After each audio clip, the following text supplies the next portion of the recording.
हफ्ते की वो पॉलिटिकल खबरें जो रही सुर्खियों में, चलिए बताते हैं आज के पॉलिटिकल रिकैप में। हेलो, मैं मानसी हूं आपके साथ एबीपी लाइव पॉडकास्ट पर लेकर के आज का पॉलिटिकल रिकैप। पहले बात करेंगे ब्रिक्स समिट की। ब्रिक्स 5 विकासशील देशों का समूह है जो विश्व की 41% आबादी, 24% वैश्विक जीडीपी और 16% वैश्विक कारोबार का प्रतिनिधित्व करता है। ये देश ब्राजील, रूस, भारत, चाइना और साउथ अफ्रीका हैं। इस एनुअल शिखर सम्मेलन में ब्रिक्स का विस्तार एक इंपॉर्टेंट टॉपिक रहा। पीएम मोदी ने इस शिखर सम्मेलन को संबोधित किया है। पीएम ने कहा कि पिछले 2 दशक में ब्रिक्स के लंबे और शानदार सफर की शुरुआत हुई है। पीएम ने कहा है कि भारत जल्द ही 5 लाख करोड़ डॉलर की इकोनॉमी बनेगा। ब्रिक्स के नेताओं ने गुरुवार यानी कल अर्जेंटीना, मिस्र, इथोपिया, ईरान, सऊदी अरब और संयुक्त अरब अमीरात को समूह के नए सदस्यों के रूप में शामिल करने का फैसला किया। ब्रिक्स समिट के आखिरी दिन साउथ अफ्रीका में पीएम मोदी और चीन के राष्ट्रपति शी जिनपिंग के बीच मुलाकात हुई।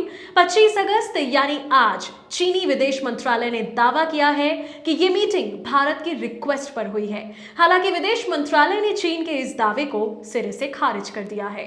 फॉरेन मिनिस्ट्री ने बताया है कि चीन की तरफ से कई महीनों से बायलैटरल मीटिंग की रिक्वेस्ट पेंडिंग थी। इसके बाद ही दोनों नेताओं में बातचीत हुई।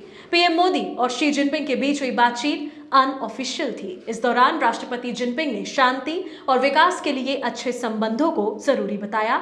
साथ ही उन्होंने सीमा विवाद पर दोनों देशों की तरफ से सही अप्रोच होने की बात कही, जिससे शांति बनाई जा सके। वहीं पीएम मोदी ने लाइन ऑफ एक्चुअल कंट्रोल यानी एलएसी पर तनाव के मुद्दे को उठाया। अगली अपडेट में राहुल गांधी के लगाए गए आरोपों की बात करेंगे।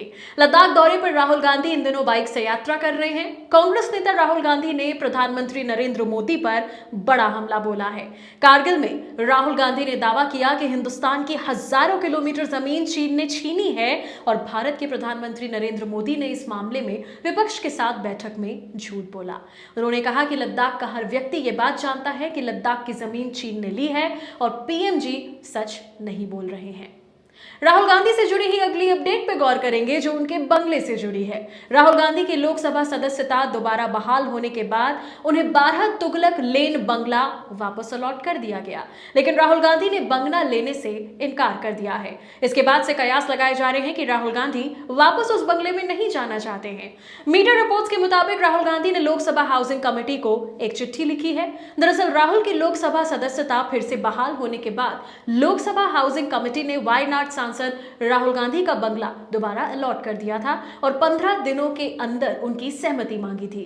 बीते बुधवार को 15 दिन की मियाद पूरी हो गई है और मीडिया रिपोर्ट्स के मुताबिक राहुल गांधी किसी दूसरे बंगले की तलाश कर रहे हैं। उन्होंने 7 सफदरजंग लेन में कुछ छोटे बंगले को भी विकल्प के तौर पर देखा है। पीएम मोदी एक दिन के दौरे पर ग्रीस पर हैं। यहां दोनों देशों के बीच डेलीगेशन लेवल की बातचीत हुई।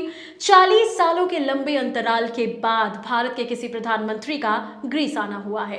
इसके बाद जॉइंट स्टेटमेंट में पीएम मोदी ने कहा, हम पुराने दोस्तों की तरह एक दूसरे को समझते हैं। हम 2030 तक द्विपक्षीय व्यापार दोगुना करेंगे।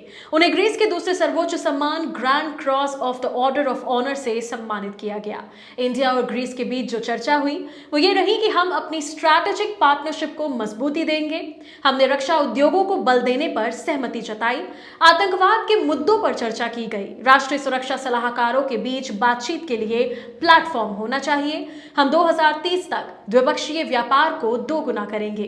कृषि क्षेत्र में सहयोग के लिए एक एग्रीमेंट साइन किया गया है। पीपल टू पीपल संबंधों को बढ़ाने के लिए काम करना चाहिए। हमने राष्ट्रीय और अंतर्राष्ट्रीय मुद्दों पर भी चर्चा की। और आज की आखिरी अपडेट में बात होगी एनसीपी चीफ शरद पवार के मन की बात की। Nationalist Congress party chief Sharad Pawar ने शुक्रवार को बारामती में कहा है, अजित पवार उनकी पार्टी के नेता है। एनसीपी में कोई टूट नहीं हुई है। उन्होंने कहा, कोई पार्टी तब टूटती है जब पार्टी का एक बड़ा ग्रुप राष्ट्रीय स्तर पर अलग होता है। एनसीपी में ऐसा कुछ नहीं हुआ। शरद पवार ने कहा, कुछ लोग पार्टी छोड़कर गए, कुछ नेताओं ने अलग राजनीतिक स्टैंड लिया। लोकतंत्र में उन्हें इसका अधिकार है, इसे फूट नहीं कह सकते। अजित हमारी पार्टी के नेता हैं, इसमें कोई शक नहीं। यह बयान ऐसे वक्त में आया है जब विपक्षी गठबंधन इंडिया की तीसरी बैठक आने वाली 31 अगस्त और 1 सितंबर को मुंबई में होने जा रही है। तो इस हफ्ते का पॉलिटिकल रिकैप में इतना ही। मैं मानसी हूं आपके साथ एबीपी लाइव पॉडकास्ट पर।